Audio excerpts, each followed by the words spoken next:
Mesdames, Messieurs, bonsoir. Le 19h45, voici le sommaire. Retard de la pluie et mauvaise répartition à l'échelle du pays, la situation provoque une grande inquiétude. Notre enquête du jour permet de comprendre les causes et conséquences de l'anomalie. Exclusion de 4 étudiants à l'UGB de Saint-Louis pour acte de vandalisme. L'Assemblée de l'université suppliait de leur accorder sa clémence. La coordination des étudiants de Saint-Louis était face à la presse ce mercredi. Célébration officielle de la Tabaski lundi prochain au Sénégal. Ce n'est pas uniquement le mouton qui préoccupe. Il faudra se nipper de la tête aux pieds. Ce grand remue-ménage crée des bouchons qui coûtent cher. Bienvenue.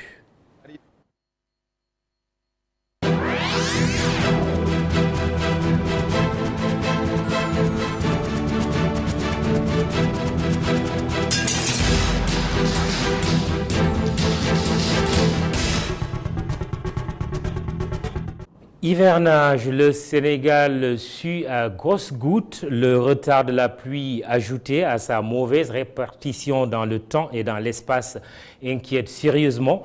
Plusieurs localités ne sont toujours pas arrosées convenablement. La partie ouest du pays est la plus touchée par la rareté de la pluie. Une seule chute qui date déjà de plusieurs semaines. Cette faible pluviométrie est-elle normale? Quelles peuvent en être les conséquences? ITV a cherché à comprendre le phénomène. C'est un document de Babacar Touré, Omar Khan, Augustin Mandan. Depuis le début de l'hivernage, la partie ouest du Sénégal reste presque sur sa soif. Dans cette zone, le ciel a fermé ses vannes depuis presque 3 semaines. Cette rareté du liquide providentiel inquiète plus d'un. Il y a raison de s'inquiéter par rapport à la pluie. Franchement, il y a raison de s'inquiéter. Les produits venant de la saison de pluie, on n'a encore rien vu. On n'a encore rien vu et que normalement, à cette période, à partir de la Casamance, qui est une zone subguinéenne, qui devait envoyer ses premières récoltes de maïs surtout, on a goûté en cette période. L'année dernière, en pareille période, la quantité enregistrée de précipitations était bien supérieure. Ce décalage, selon les spécialistes, provient essentiellement du dérèglement des saisons. Tout cela à cause du changement climatique. Cette année, par rapport au changement climatique, si on va bien par rapport au changement climatique, cette année, si on voit le Ramadan, on l'a passé en période de fraîcheur. Jusqu'au mois de mai, en période de fraîcheur, ça peut retarder la mousson et que ça ne favorise pas encore la venue de l'Alizé. Jusqu'à cette période, on est en plein été et que jusqu'à présent, les Alizés ne souffrent pas. Donc tout ça c'est dû à la fonte des glaces, et à la déforestation et à l'avancée du désert. Donc on peut penser que les pluies deviennent de plus en plus rares par rapport aux facteurs. Le retard des pluies fait peser des menaces lourdes sur l'économie sénégalaise. Le secteur agricole qui emploie près de la moitié de la population active et contribue dans l'ordre de 16% au produit intérieur brut risque d'en prendre un coup fatal. Pour se prémunir d'un tel fléau, des solutions s'imposent. Vous savez que les arbres ils jouent un rôle très important par rapport à la pluie et que la déforestation au niveau du Sénégal s'accentue de plus en plus. Le week-end passé, vous avez vu que le ministre est en train d'implanter, pendant la journée mondiale des arbres, de planter les arbres pour initier au moins les populations de planter des arbres pour qu'ils puissent favoriser et participer au changement climatique, à l'atténuation du changement climatique, des effets du changement climatique. Et que cela va encore favoriser la tombée de pluie. Parce que, comme je vous dis, la mousson venant du sud-est et l'Alizé venant un peu de l'ouest, quand ça rencontre, avec l'humidité que laissent les plantes, ça peut favoriser la pluie. Si la rareté des pluies persiste, les conséquences se feront sentir partout sur le territoire national. Les agriculteurs restent les plus exposés. Et le manque d'eau se fait sentir chez les maraîchers du technopole de Pikine. Et ce n'est pas la seule menace. Le poumon vert est très convoité par des industriels. Pour ceux qui l'ignorent, des centaines de maraîchers s'activent sur ce site et produisent d'importantes quantités de légumes. De nombreuses femmes venant parfois de loin s'y approvisionnent. Un sujet réalisé par Omar Khan. Les images sont d'Augustin Mandan. Les légumes que vous rencontrez dans vos assiettes viennent peut-être d'ici. Des femmes vendeuses de légumes viennent de partout, de la région de Dakar et même d'autres régions, pour s'approvisionner. Les femmes qui viennent aussi ici acheter des légumes viennent du banlieue, par exemple le Guédiawaye, Pikine. Donc les autres aussi viennent de Dakar. Par exemple, il y a les vendeuses de marché Tilène. Ils viennent ici, en même temps Castor. Il y a aussi d'autres femmes qui viennent des autres régions. Par exemple, en période de chaleur, là, les vendeuses de Kaolack, Touba, ceux qui cherchent les salades, là, ils viennent ici. Ils nous reviennent de Kaolack parce que là-bas, il fait chaud. Même des fois, il y a des vendeuses de Touba qui viennent ici chercher de la salade. Et parce que le climat de cette zone-là est un peu favorable en période de chaleur, quoi. On peut dire que tout Dakar, pratiquement se ravitaille à partir de cette zone-là. Si les producteurs ne se plaignent pas de la commercialisation de leurs produits, le problème de l'eau reste un casse-tête pour eux, même si une solution semble en vue.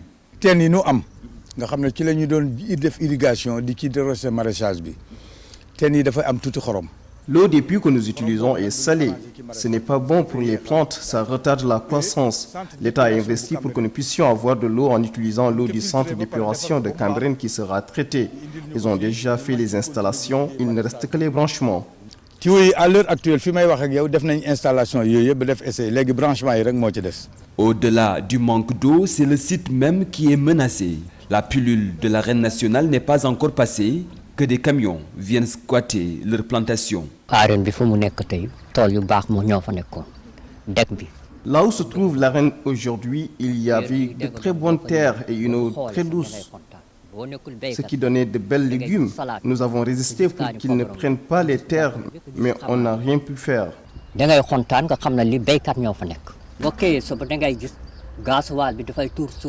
Lorsque nous venons le matin, nous trouverons l'huile des camions jusque dans nos plantations et nos puits. Ce n'est pas bon pour les plantes. Nous avons même des difficultés pour accéder à nos plantations à cause des camions. S'il y a une difficulté que la filière n'arrive pas à surmonter, c'est la conservation.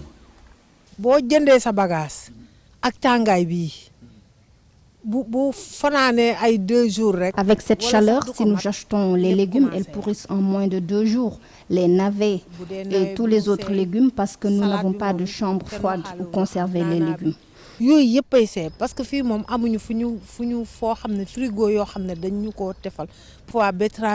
on est obligé de vendre à perte ou de donner les légumes à des animaux. C'est à cause du manque de conservation que nous importons des produits. C'est à cause du manque de conservation que nous importons des produits. Pourquoi nous ne pouvons pas faire comme tous ces pays qui produisent et conservent leurs produits pendant toute l'année?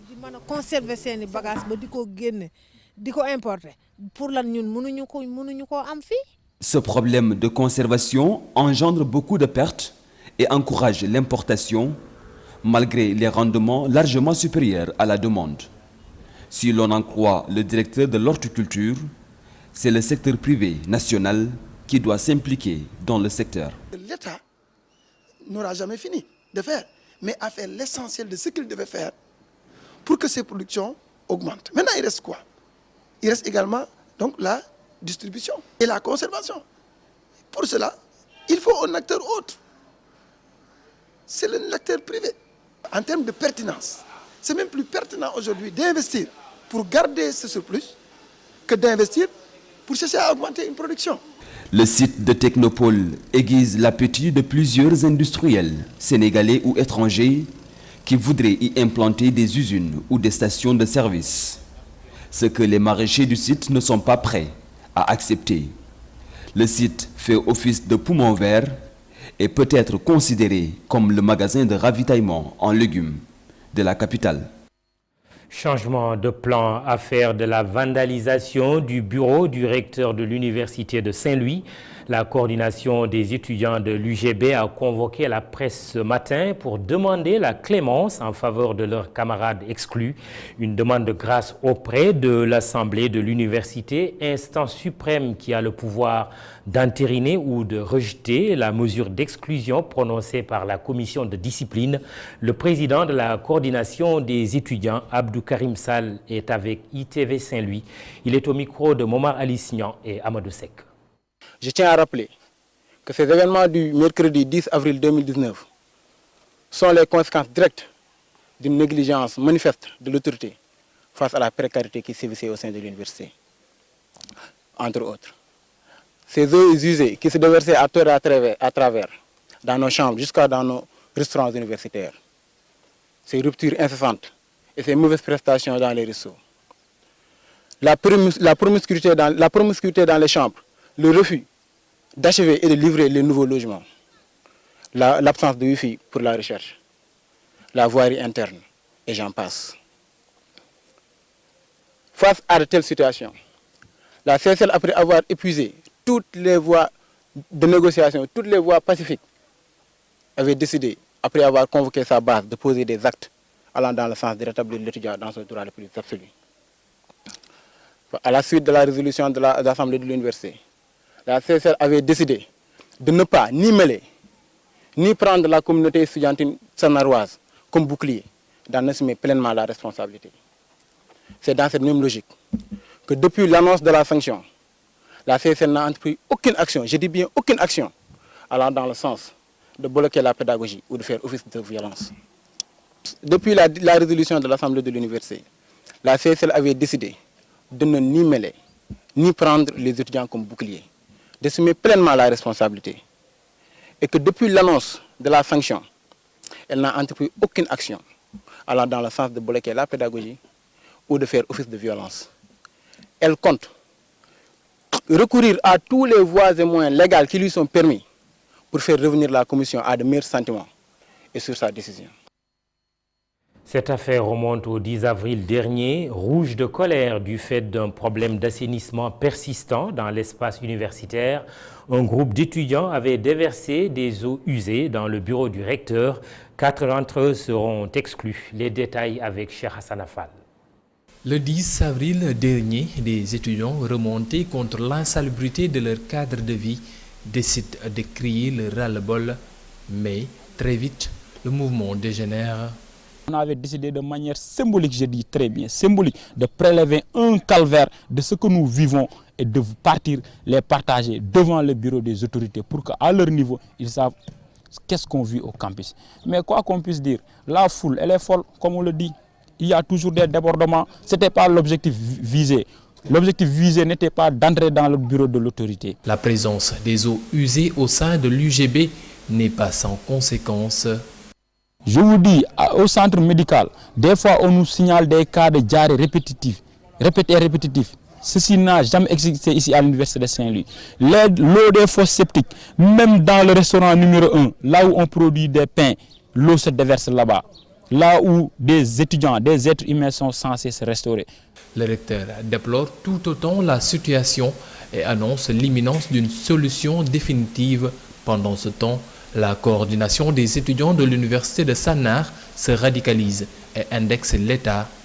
Souvent aussi, il y a des questions transversales qui dépendent même, qui dépassent le rectorat. C'est un travail qui est en train d'être fait parce que le marché avait été lancé, on avait identifié le maître d'ouvrage qui est l'ONAS.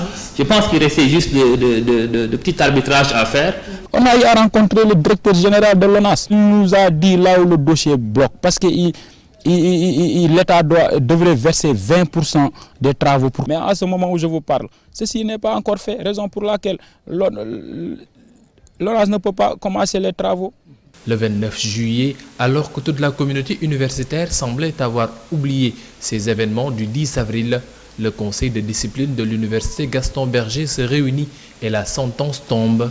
4 étudiants, dont 2 délégués de l'UFR CRAC Communication, Religion, Arts et Culture, Tous membres de la coordination des étudiants de Saint-Louis sont exclus.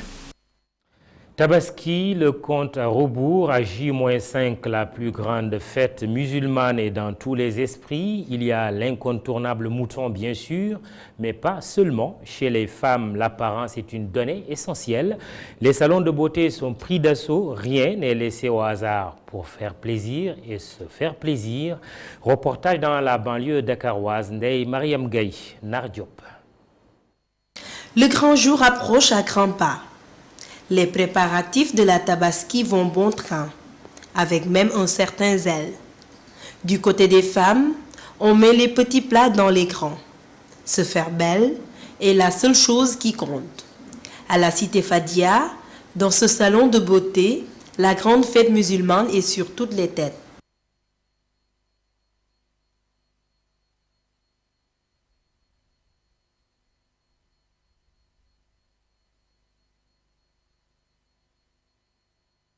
Tresses, tissage de greffage et de perruques, tout y passe, de la tête aux pieds.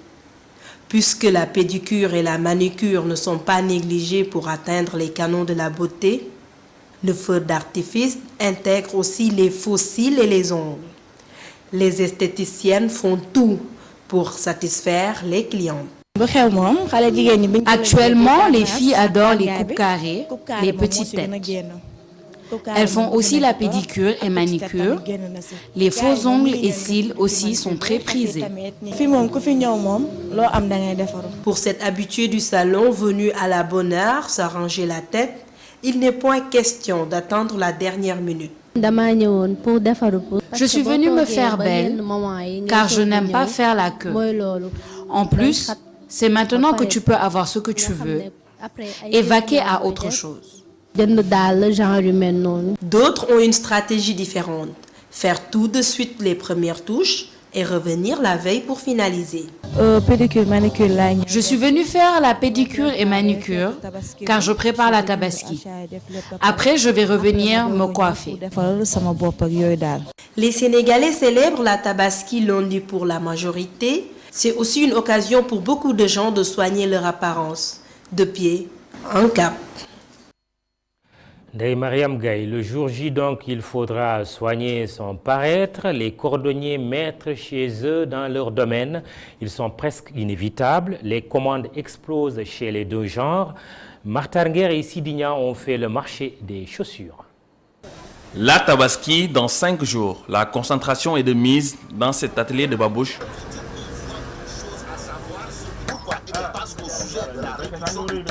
Ici, la babouche fait même office de range-cuillère. Mais avant d'avoir le produit fini, c'est tout un processus. On commence par découper le cuir. Ensuite, on prend la mesure des talons avant de finir avec la pointure. Le travail marche bien. Il y en a pour toutes les bourses. Les prix varient. Ça dépend de la commande du client et de la qualité de la commande. Tu peux vendre 200 paires, 500 paires ou 100 paires de chaussures par jour. Si c'est estimé en francs, on peut vendre par jour 250 000, 300 000, 400 000 ou 500 000. Quand on parle de la babouche, on pense souvent à l'homme. Pourtant, il en existe pour femmes. C'est la spécialité de ce cordonnier. Je choisis de vendre des babouches pour femmes parce que beaucoup de cordonniers confectionnent la babouche pour hommes. Le marché est saturé. La babouche femme se vend bien, mais la clientèle est souvent étrangère. Le travail marche bien au Sénégal, mais notre clientèle favorite nous vient de la Gambie. Lorsqu'ils arrivent ici, ils achètent tout. Mais aussi, tu peux te retrouver une journée sans rien vendre. À J-5 de la Tabaski, les cordonniers de la Médina sont à pied d'œuvre. Mais des problèmes, ils n'en manquent pas. Ils demandent à l'État de les protéger de la concurrence des Chinois qu'ils jugent déloyale et d'accompagner la modernisation de leur métier. Tout le monde a tendance à vaquer aux mêmes occupations et à se retrouver dans les mêmes endroits. Du coup, le trafic routier est bouché. Les embouteillages sont frappants dans certaines artères. Les taximans en payent le prix. Leurs clients n'en sont pas moins affectés avec le renchérissement de la course et la perte de temps. C'est un reportage de Sidignan, Youssouf Konté. Point Maliksi de Dakar, la circulation est au point mort.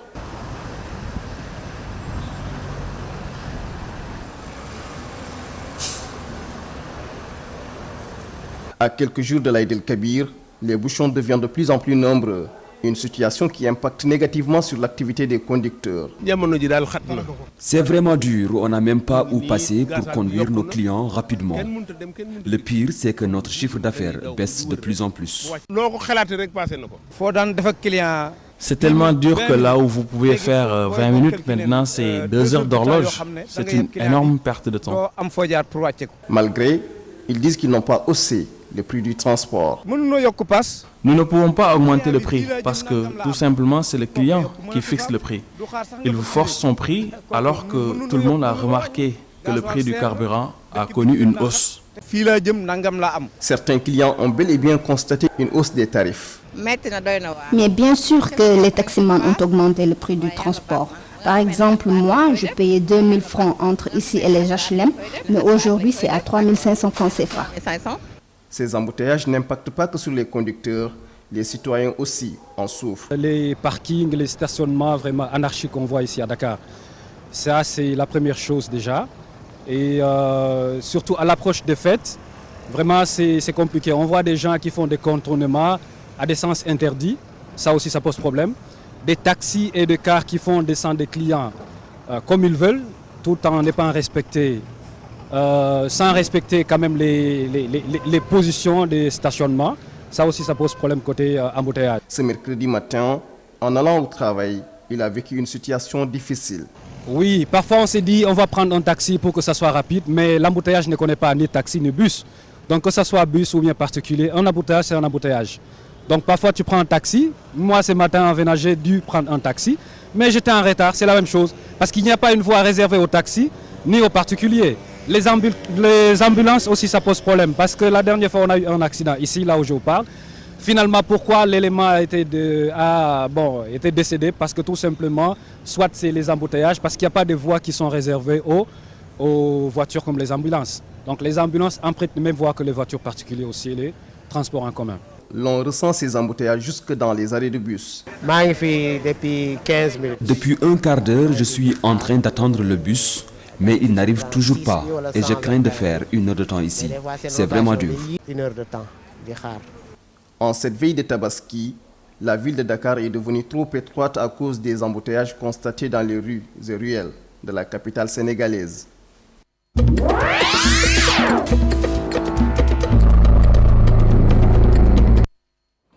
Nouveau billet de banque en Gambie, adieu l'effigie de Yaya Jammeh. Le président Adama Barrow efface ainsi son prédécesseur de l'univers monétaire gambien. La mise en circulation des nouveaux Dalasi est effective depuis hier.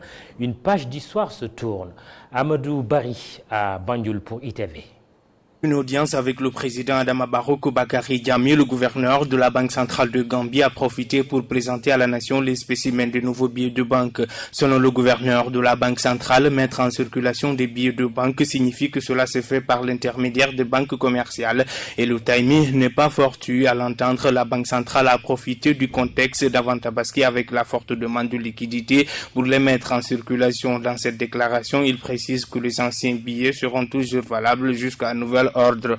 Mais dans un contexte où les États de l'Afrique de l'Ouest discutent d'un projet de monnaie commune en 2020, le flou persiste sur ce qu'envisagerait la Gambie. Cependant, beaucoup d'économistes ici restent sceptiques à l'idée d'intégrer cette zone monétaire pour le moment. Quel intérêt donc à la Gambie à changer ses billets de banque actuellement? Les économistes sont unanimes. Il s'agit plutôt d'une question symbolique pour tourner la page Jammeh. Depuis février 2015, les billets de 5 à 200 Dalasi étaient tous à l'effigie de l'ex-président francs gambiens.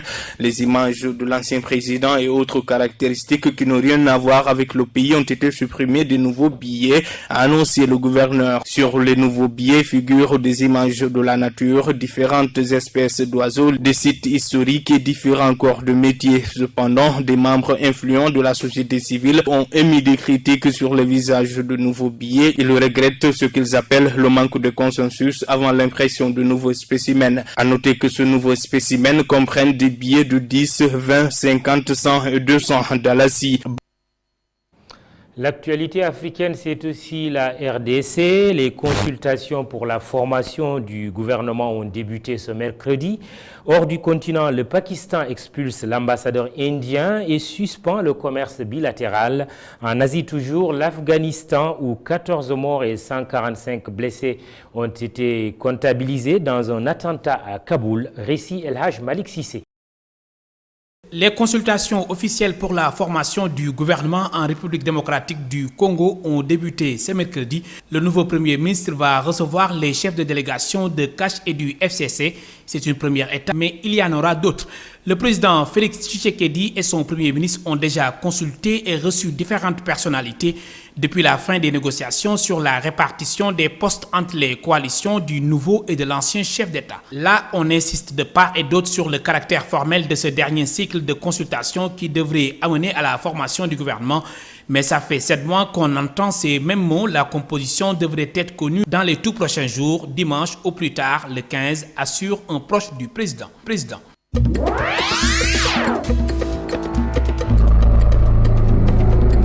Un attentat à la voiture piégée revendiqué par les talibans a fait au moins 14 morts et 145 blessés, dont une majorité de civils mercredi matin dans l'ouest de Kaboul, ont indiqué les autorités. Un véhicule rempli d'explosifs a sauté à l'entrée du commissariat de police dans l'ouest de Kaboul à 9h. 4h30 GMT a déclaré peu après la forte explosion le porte-parole du ministère de l'Intérieur. 10 des 14 morts sont des civils, tout comme 92 des blessés, a-t-il précisé. Des photos et vidéos sur les réseaux sociaux montraient un énorme panache de fumée s'élever dans le ciel de la capitale, témoignant de la puissance de la charge explosive.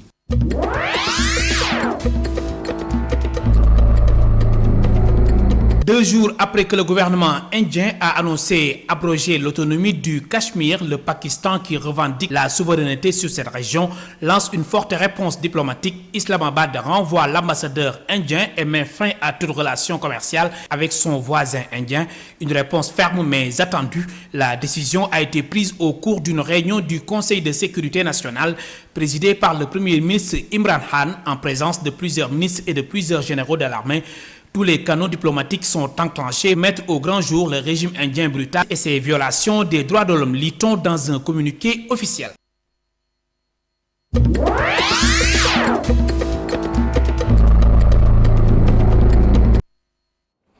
Reportage du jour, Wakam assainit son cadre de vie. La commune dakaroise a entrepris un projet de désensablement, j'y arrive, de ses artères et autres axes stratégiques. Résultat, l'environnement est devenu plus dégagé et beau à voir. Cerise sur le balai, on le dira ainsi. L'initiative crée de l'emploi. Reportage Amago Robernian, Cherougaï. Ils sont une dizaine de techniciens de surface. Tous les jours, ils répètent les mêmes gestes.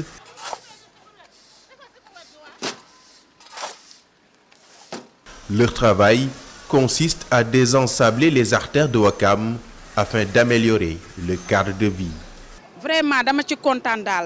Je suis très contente, j'en suis même fière, car si notre cité est bien assainie, c'est dans l'intérêt de toute la communauté. Quand ils aperçoivent le nouveau décor qu'offrent nos rues. Le sable encombre la circulation des voitures, il rétrécit les voies, c'est pourquoi nous sommes chaque jour à pied d'œuvre. Le projet est le fruit d'une collaboration entre la mairie avec le fonds d'entretien routier autonome, FERA. Le sable qui est emporté par les vagues, les eaux de ruissellement, donc les routes deviennent impraticables. Il y a beaucoup de sable et souvent ça cause beaucoup d'accidents parce que la chaussée praticable devient presque le tiers de l'intégralité de la route. Vous voyez au Sénégal, s'il y a beaucoup de routes, on construit beaucoup de routes, on fait beaucoup d'investissements, mais c'est l'entretien qui fait défaut. Donc nous avions émis l'idée vraiment de désensabler un peu. Lancé il y a 4 mois, le projet participe à l'amélioration du cadre de vie, mais il est aussi créateur d'emplois. Vous savez, en plus d'améliorer le cadre de vie, il est également générateur d'emplois. Plus de 50 personnes y travaillent. Et il est prévu même qu'on recrute 50 autres agents. Un investissement humain au profit de la communauté pour assainir le cadre de vie. Donc, et c'est des mocampements de choses, ce qui est important. C'est-à-dire souvent, les Sénégalais souvent ne veulent pas travailler ou en tout cas faire ce genre de boulot.